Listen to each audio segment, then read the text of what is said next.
Let's go live. Are we live yet? Let's go live. Are we live? We're live. My pin. Oh, we are live. Okay. How are you? It's been so long. Yes. Since we've both been on the same screen at the same time on a Friday. How many weeks has it been? I think it's been 3 weeks, right? Oh. Or has it been longer? Because last week I chatted with Jason. Yes. And the week before that, I chatted with Michelle. Mm-hmm. Yeah, so I think that makes 3. I think there was a vacation day in there somewhere. I don't remember. It's been so long. How are you? What's life like? Oh, it's You've fantastic. gotten taller. I did get taller. I got taller. Yeah, congratulations. I got wider. Like you've got wider? Wider, not whiter. Oh, wider. Yes. I thought you said whiter. Yes, I've gotten paler, which is weird because you just been on vacation. Yeah, I was in the middle of Lake Huron, a little island called Drummond Island. Very, very cool. That's awesome. What do you do on an island? Well, there's these things called pudding stones. What? Pudding stones? There's only like 3 locations in the world. It's these rocks, these dark rocks, have these like other little rocks in them. They're usually orange, and it's like somehow the glaciers pack these rocks together, and so this island has all these pudding stones. And the English called it pudding because it looked like blood pudding had been dropped all over the stones. So is blood pudding a thing? Oh, back in the day. What is blood pudding? I don't know. I think it actually used real blood. I mean, this might be something for our folks to chime in on. Anybody that might be watching during this lovely. If anyone knows what blood pudding is, I'd really like to know. It sounds like, so a pudding stone sounds like a fossil. No, it's a rock. That's what a fossil is. Is it? Yeah. Well, it's got some markings on it. God, I wish I had. We bought one out on the. I should, and our coasters. I should go get it. But I think. Is your wife watching? Pragati, can you please go get? She's not pudding stone. Oh. Why? She is at work. Oh. Yeah, she went to work. Wow, that's weird. Yeah. What's that like? I know. I don't know if you've got legs anymore. I'll be quite frank with you. I do. I do have legs. Watch here. I'll stand up. Oh. Wow. Look, I can walk.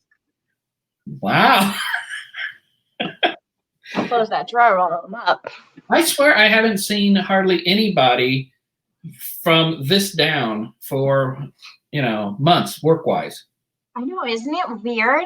I was on an email chain today and setting up a meeting for next week, and one of the gentlemen on the email chain was like, "Oh, sorry, I have an in-person meeting." I was like, "What is that?"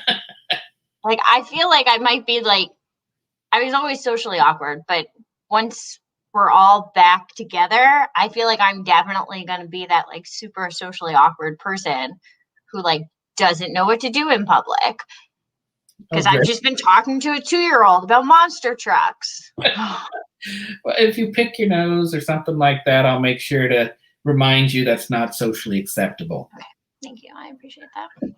What have you been doing? I've been living the dream here.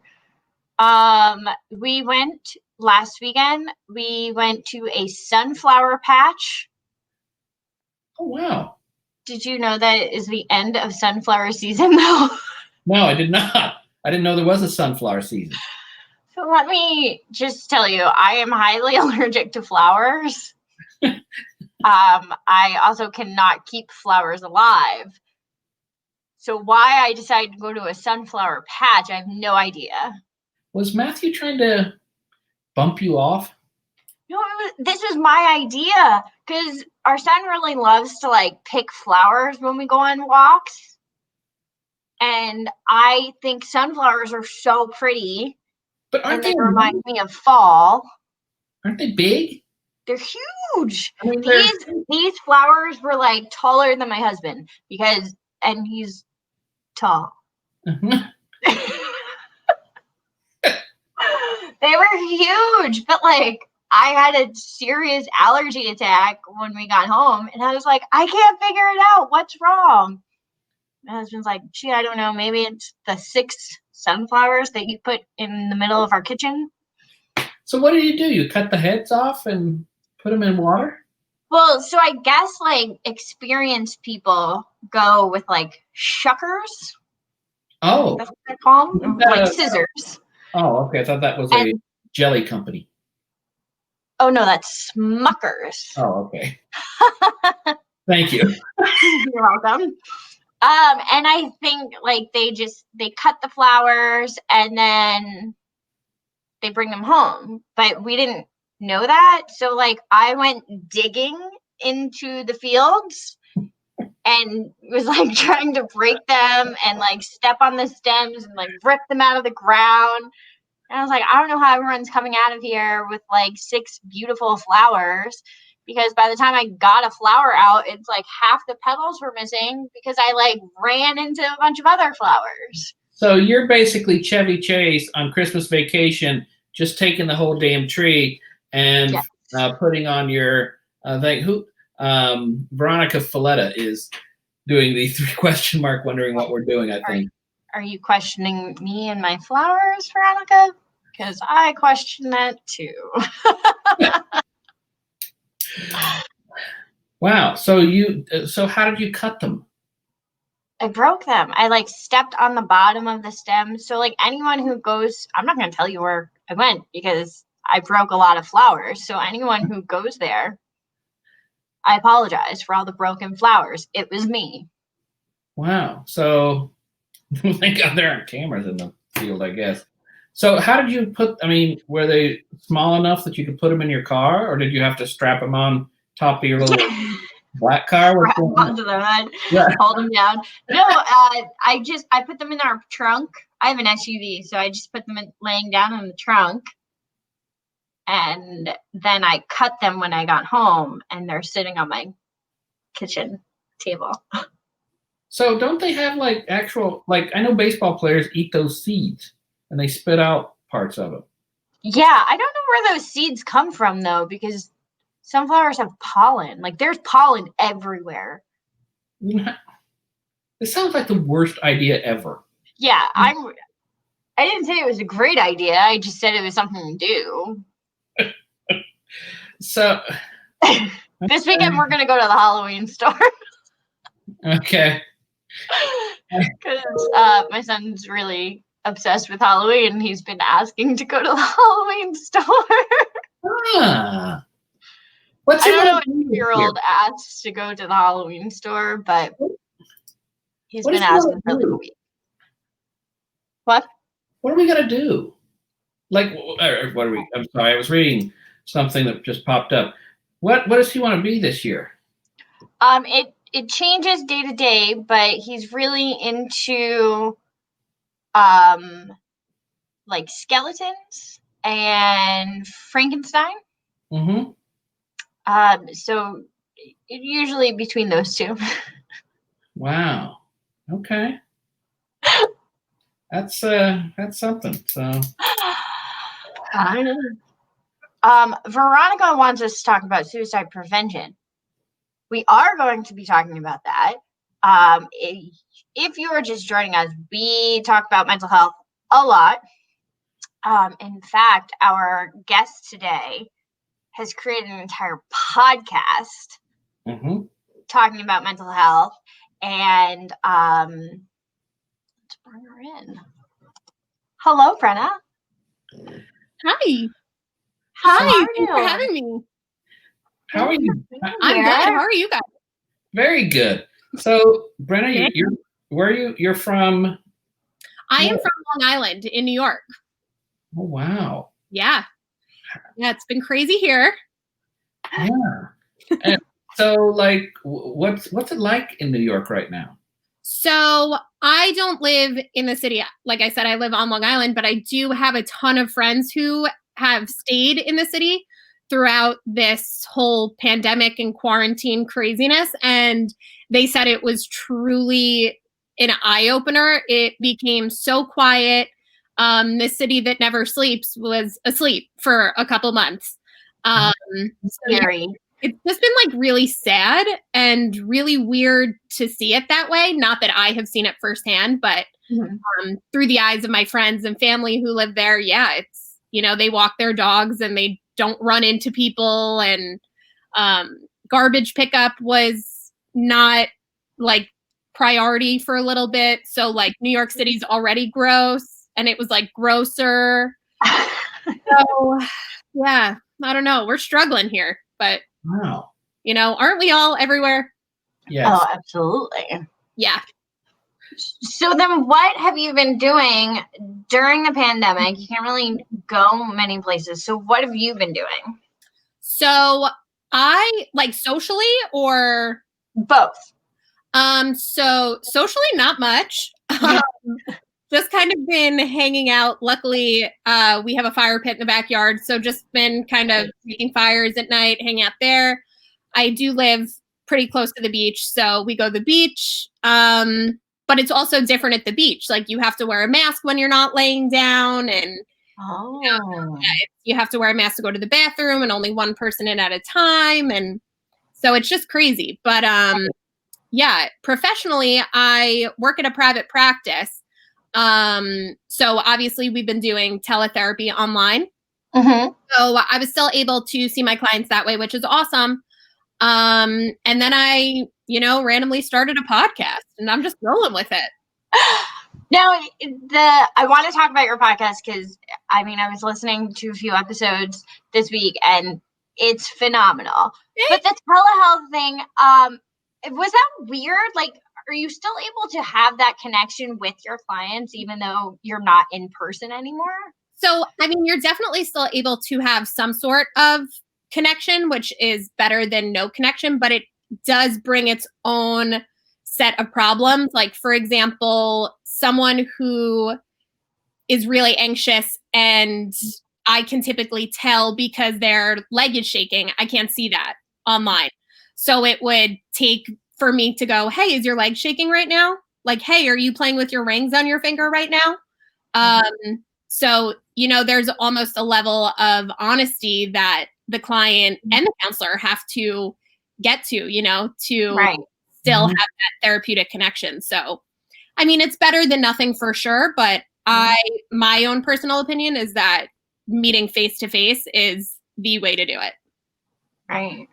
So the things that you're hearing during the pandemic, is it more, is it kind of the things you've always heard, anxiety, but anxiety on steroids? Are there different issues that folks are bringing up that, more than pre-pandemic? Yeah. So right in the beginning, I had 3 clients because, of course, going from seeing clients in person to seeing them online, some clients just chose not to do that. And that's totally fine. I totally understand.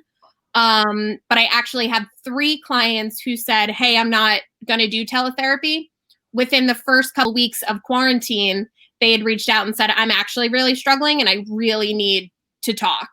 So a lot of the issues that my clients were experiencing were a lack of schedule. Like, how do I make a schedule at home? And how do I, almost learn self-discipline to stick to that? Because it's really easy to kind of do work from your bed and to not get dressed if you don't want to. Right. We all have those days, but it's important to kind of get dressed and sit at a desk, sit at a table, go for a run, go for a walk, sit outside, Right. So scheduling was a huge issue for some of my clients, but also just, I think the fear of the unknown was really hard for a lot of people, and myself included. I struggle with that. Right. But interestingly enough, throughout the whole like Black Lives Matter and all of that, a lot of my clients did a lot of self-reflection. So, as crazy as this world is, I think it actually posed some time to self-reflect for all of us. So I think, that's a good thing. Yeah. Now, I mean, you mentioned things like going on walks and getting dressed, sitting at a table. Those are such simple things to be doing to help get you into those schedules. But were there any other tips that you could offer to people who, like you just said, were struggling with the self-reflection or the unknown? Were there any other tips that you could offer to people? I would say, the biggest thing is just kind of have grace with yourself and be easy on yourself. Talk to yourself how you would talk to your closest friend. No one knows. This is totally unprecedented and there's no rule book for this. None of us have ever lived through anything like this. Mm-hmm. So be easy on yourself and, learn as you go. And it's okay if you have an off day, but tomorrow let's have a better day. Mm-hmm. Yeah. So I know at the state level here in Ohio, we keep hearing about this possible mental health surge, where 4 to 6 months. There's been some research, I guess, that shows that we'll start seeing more as far as mental health issues and behavioral health. Are you seeing, I guess, more mental health concerns in what you do? Yeah. So I have not seen any currently, but I do predict, and this is totally my opinion and an assumption, so this is not fact, but I think especially for a lot of teenagers and young adults, being quarantined and doing school from home, and if they're continuing to do school from home, kind of enables the social anxiety and isolation and all of that.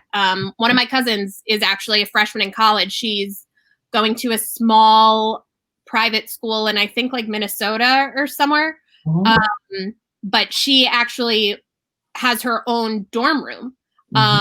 And, for some people that's great, but also my personal belief is that a huge personal growth and development milestone happens that freshman year of college when you have a roommate and you have to share everything. Mm-hmm. You have to learn how to deal with other people. And I think all of this isolation and all of this separateness kind of enables the whole, I can, as long as I worry about myself, I'm good.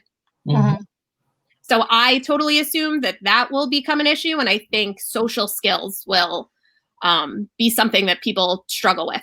Mm-hmm. Yeah. I was just before we brought you in, I was just telling Tony, I feel like I was always a little socially awkward, but now when we get back to being in person, I'm going to be that person who's I don't know how to act in front of people now. Mm-hmm. I know. I feel like everybody is starting to have a little bit of those concerns now that people are starting to go back to school and things are opening up a little more. Yep, absolutely. Speaking of all of us having these concerns, you started this podcast where you basically have these type of conversations with people.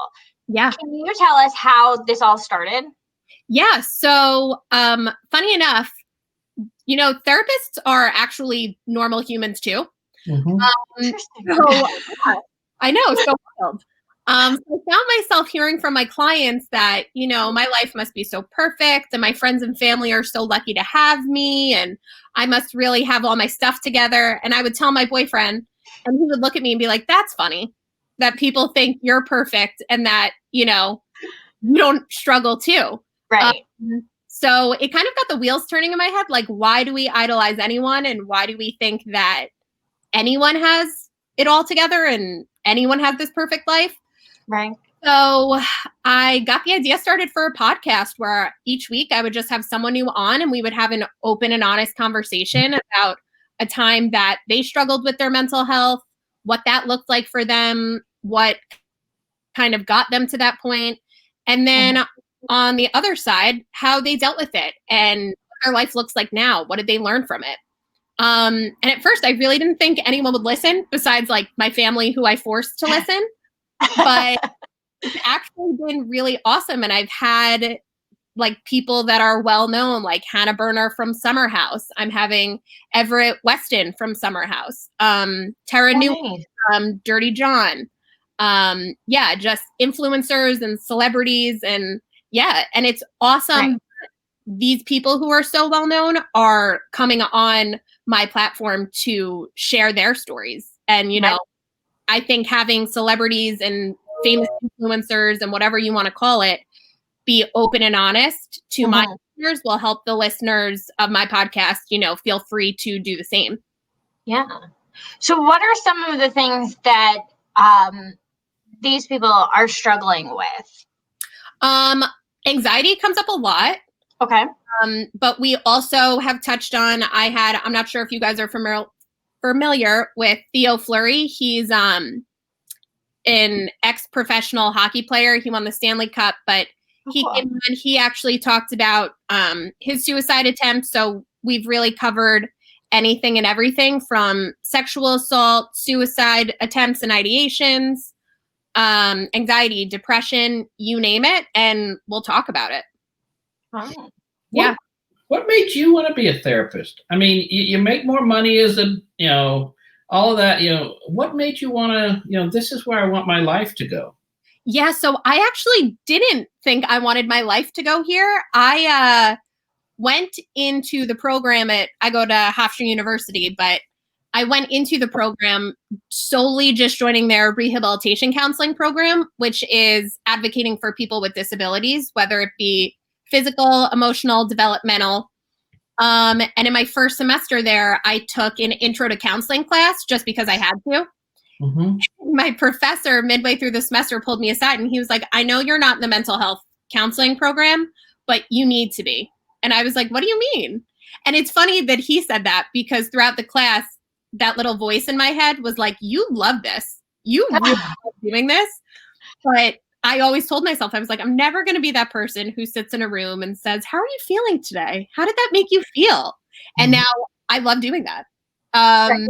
But yeah, so my professor kind of pulled me aside and he was like, you were made to do this. You know, it comes naturally to you. You like it. Right. So yeah, and here I am. What was it about like being a therapist and like asking all those questions about people's feelings and all that? Like, what was it that you were like, nah, that's not for me? I don't know. I think it was just like this stereotypical, like, I don't want to sit in a room all day, every day from 9 to 5 and have back-to-back conversations. But I was actually listening to a podcast this morning it's called Shrink Chicks. And it's by 2 marriage and family therapists. And they were talking about how the best therapy they ever did was actually going to grad school for psychology, therapy, whatever. Because learning the science behind it and the psychology behind why people feel the way they feel and why we act the way we do really helped me be more into it, if that makes sense. Yeah. So yeah, learning about it. And, you know, then I did an internship where I worked at a private practice and I just fell in love. You know, it totally was not what I thought it would be. And I just love it. Wow. Sounds awesome. Have there been any surprises on your podcast that you've been talking to someone? Wow, that's really something. I think I'm mainly just surprised that there's actual famous people. Like, I'm a no one from Long Island. I'm not famous. So, yeah, I think that's been the most surprising thing for me. Right. Like when I email a celebrity or an influencer and they actually email me back, I'm like, oh, what? You're actually down to come on? Okay, cool. But yeah, I think just having open and honest conversations with these people who we see on TV and in movies and all of this stuff, I have like this insane moment where I'm like, I feel like I'm talking to a friend, you know, we're all people. And just because we watch them on TV or we listen to them on podcasts and whatever, they're the same as us, you know, they have struggles too. Right.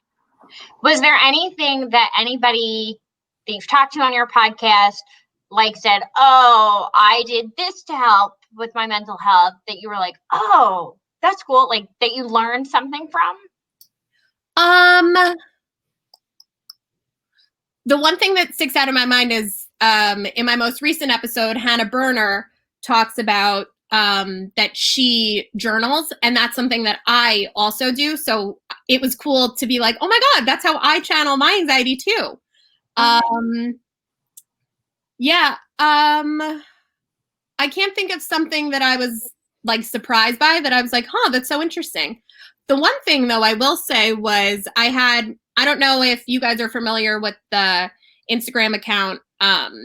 It's called SHIT, You Should Care About. Yes. But so I had the founder of that come on, and they have millions of followers. So I had the founder of that account come on and talk about her story. And she had said her anxiety manifested as like ringing in her ear. And that was so interesting to me because when I think of anxiety, I totally do not think of that. Right. But yeah, that's how it manifested for her, one of the ways. And that was interesting to me. I was like, huh, so interesting. So it's like a constant ringing in her ear? So she had said that it was ringing in her ear really, really loud. And then once she actually started working on stuff and, you know, figuring out what her triggers were and where this was coming from, it slowly started dying down. She said sometimes she does still hear it. But yeah, it's crazy because I had never heard that myself. Yeah, me neither. When I think of like anxiety, I think of like, oh, I'm having trouble breathing. Like I know like getting tense and just not being able to physically move. Yeah. I've never heard of a ringing in the ear. Me either. But yeah. I think that just kind of like goes to show that it, like all of these mental health issues, they just kind of show themselves so differently in so many different people. Yes. Absolutely. When I struggled with my own anxiety, when I first, I guess, was aware of it, I was a junior in college and I truly thought I had a brain tumor. I couldn't sleep. I couldn't sleep. I just had all of these weird physical symptoms, and I would drive myself to the emergency room. I went like 4 or 5 times, and I was like, I have a brain tumor that you guys aren't finding, so you have to find it. And my neurologist was like, it's anxiety. And I was like, no. Oh my gosh. Because anxiety really can manifest as such physical symptoms that even now I'm in the field and I know the science behind it. But when I'm struggling, sometimes it really is so physical that you think this is maybe more than anxiety, but it's crazy what our brains can make us do. Wow. How do you make the jump from therapist to podcaster? Well, you know, that's funny. And I'm still trying to figure that out. I just, like I said, I just kind of ran into the podcasting world. And I just released my 13th episode, but it's funny. So I've obviously been doing this for 13 weeks now, but I just said to my producer, I feel like I'm just finding my stride. You know, right. This is a learning experience for me too. I had no background in this. I had no knowledge. All I knew was that I'm good at talking to people. So I'll just record it and see if people like it. Well, and being a therapist and talking to people and being able to like listen to these people, I feel like that's a great tool to kind of bring into podcasting. You know, you kind of break down those barriers with people that you don't know. Yes. And it's actually like the biggest compliment when after we're done recording an episode and I have a couple minutes with the guest, when they say like, you know, I feel so much better. Like, I'm so happy we talked about that. And I'm like, oh, that's great. It's basically free therapy. How do you take care of yourself? How do I take care of myself? Like, as far as, you know, you hear some heavy things, you know, and with your profession, you know, therapy, that's, you know, you get to, you know, people really pour their hearts and souls to you.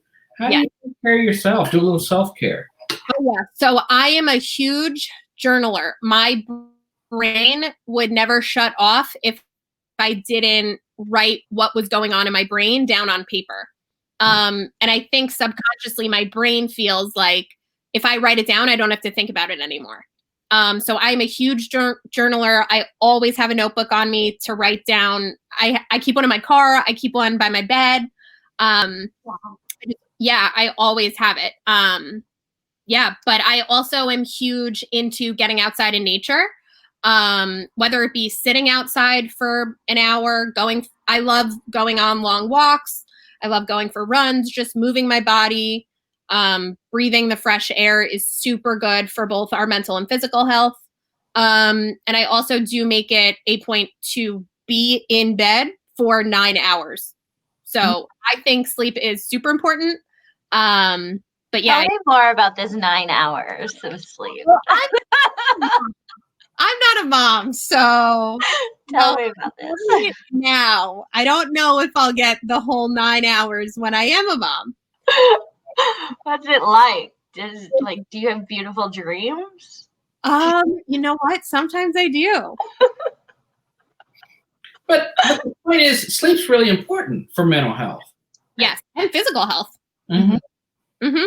Yeah, so I think, and I don't know if you caught on, but before I had said, I make it a point to be in bed for 9 hours. And if I'm not sleeping the entire 9 hours, that's okay. But my body is resting for 9 hours. Mm-hmm. That's something that I find is important. We're always on the go and we're always moving. We're always thinking of doing the next thing. So let's let our body rest for a couple hours. Wow. I love that idea. Like not so much focusing on, okay, I have to sleep for 9 hours, but just more focusing on, okay, I need to rest for 9 hours. Mm-hmm. Absolutely. And, and like I said, I don't always sleep those whole 9 hours. Sometimes I'll only get 7, maybe 8 hours. But yeah, I am very adamant about that, to the point that my boyfriend and I will be out at a party or something, and I'll be like, I have to go because I have to get up at this time. So I need to be in bed now. I'm sure that he loves that too. Freak. I love that. There was shoot, I just had a question that I really wanted to ask you and it just totally slipped my mind. How does your boyfriend? Does he have free reign to say, listen, Brenna, I noticed something in you. You're getting down, you're getting too involved, whatever. Or, is that, that's kind of a hard conversation with someone that, you have a relationship. Does he have that kind of free reign to say to you, look, I'm noticing something different in you? Yeah. If I'm upset or if I'm feeling anxious, or whatever. Yeah. He actually, we joke around that he knows when I'm anxious or sad before I even know it. Yeah, we've been together for almost 6 years, so we know each other pretty well by now. Yeah, so it's funny. He does know me better than I know myself. And if I realize I'm anxious or if I snapped at him, I'll go back and apologize and say, I was feeling anxious. And he's like, I know you were. I'm like, oh, okay. Yeah, so I think it helps that we really understand each other. That's super important to me. I think it would be really hard having a partner who just didn't understand you. So I think that really helps us, that, when I am anxious, even if I don't vocalize it, he's able to realize like, she's a lot going on. She's probably anxious, and that was probably her anxiety talking. And then when I do come back and apologize or want to talk about it, he's like, I understand. So that's good. Wow. Oh, that's awesome. Yeah. I feel like that's probably super helpful for your mental health too, having a partner who kind of understands and is willing to like take a step back and let you have your moments. Yeah. We both actually are also just great communicators. So there's times that I'll say, hey, I'm feeling overwhelmed. I need to just lay on the couch and be alone for the night. And he'll go, okay, that's fine. So we're both really vocal about voicing our needs when we need them.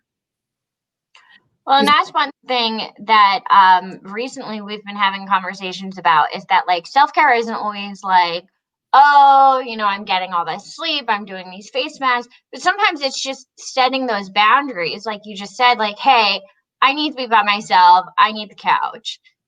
And like, that's enough of a self-care sometimes.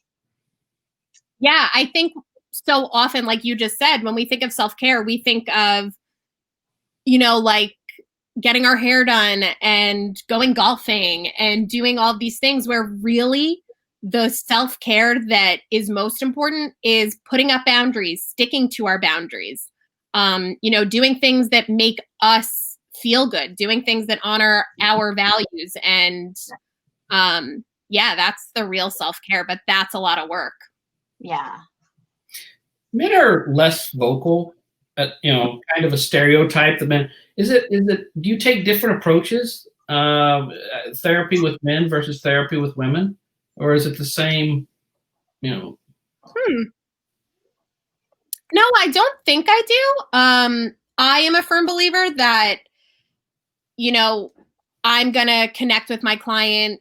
One of the best compliments that I've gotten from my clients was that, you know, you treat me like a person, which is so crazy to me that that client had this experience of feeling like a project or something for a therapist, where, you know, for the first couple of sessions with the client, obviously I want to get to know their background and, you know, the reason that they're coming to see me and all of that stuff. But what's even more important than all of that is building that rapport with that client and making that client feel safe and comfortable enough to tell me what exactly they're struggling with or want help with or whatever. But so no, I guess in that sense, I don't really treat men and women differently. It's really just all about connecting with the person.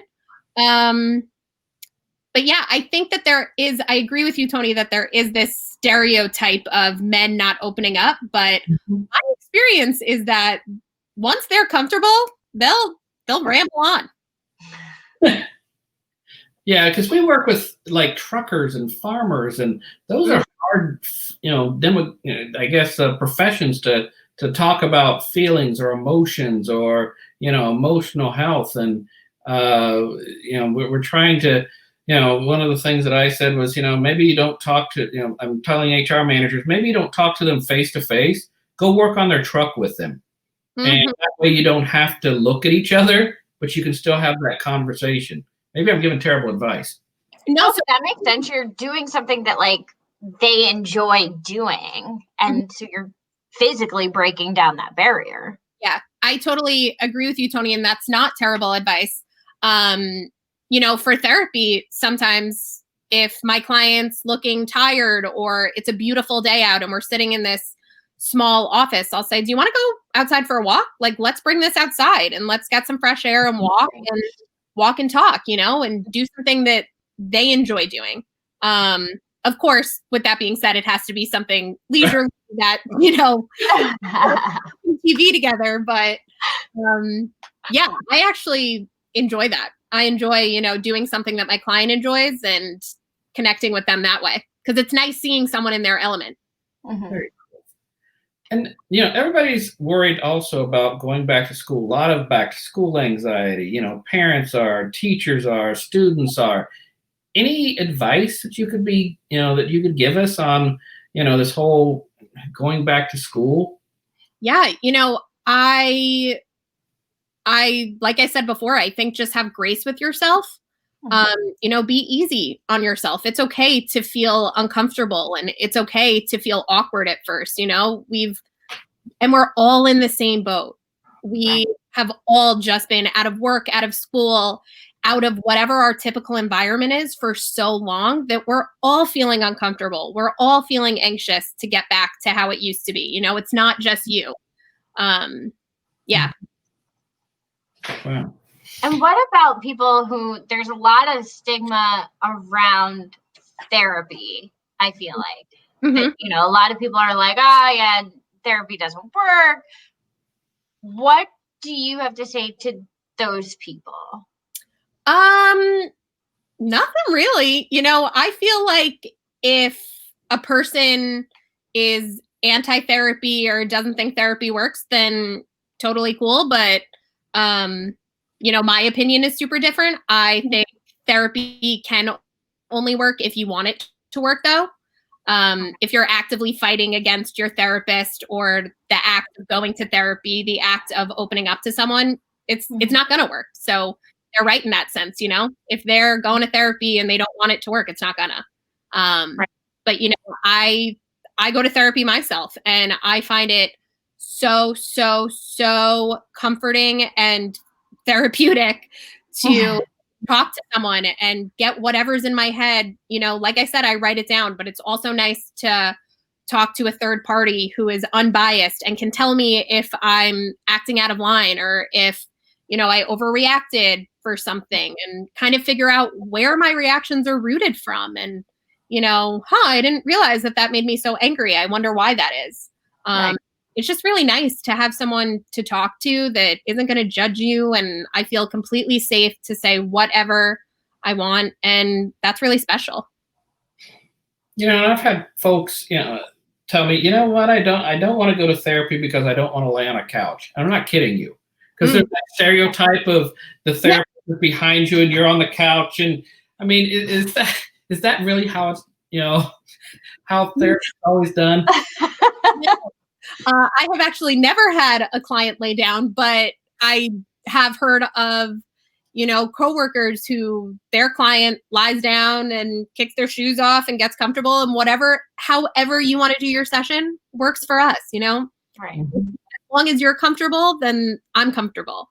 How I do have a couch and a cozy like blanket and a pillow, but you know, most people just sit on the couch. Sometimes they'll hold the pillow if they want that comfort. But yeah, and I turn my desk chair around and I just sit and chat with them. And yeah, I like being in front of the client face to face because I just like that connection. Yeah, I think that would be very weird though, sitting behind a client, but whatever. And also teenager, you know, I hear, you know, we deal a lot with parents who have lost kids to suicide. And, you know, one of the things that I hear from parents is, well, I just thought it was a phase they were going through. And, you know, I mean, are there signs of mental health, especially in teenagers, that parents might want to pay attention to and not just take it as that's just being a teenager, that's a phase? I think that and again, this is my personal opinion, this is not fact, but for me, I would just say communicate with your child, you know, have open and honest conversations with them and let them know that you're there to talk with them about anything and everything, without judgment. I think that that is something that is a real struggle for people these days. You know, I don't want to tell my mom because she's going to judge me or she's going to be mad. Where, you know, how do we get to that place where your child feels safe enough with you to say, I know that you're going to be mad at me, but I also know I need to talk to you about this. And I think the key to that is, you know, start when they're young and talk to them about anything and everything, you know, within reason. Using proper language and all of that. But yeah. And how could we watch your podcast if we wanted to? So it is on Apple Podcasts, Spotify, Google Podcasts, Anchor, Breaker, anywhere you can listen to a podcast, you'll find it. And right there it is. And then what is it? That is, I'm guessing that's, what is that? Fried chicken. At real.friedchicken.talk. Is that what it is? Real Fckn Talk is the name of her podcast. Real guys. People are gonna start searching for fried chicken. You're gonna get KFC. Over fried chicken. That's the podcast. There we go. There's your next episode. You're welcome. I really think that's a great name because that's really all it is. It's just real talk. And we need to make mental health a real conversation and not something that we're ashamed to talk about. So yeah.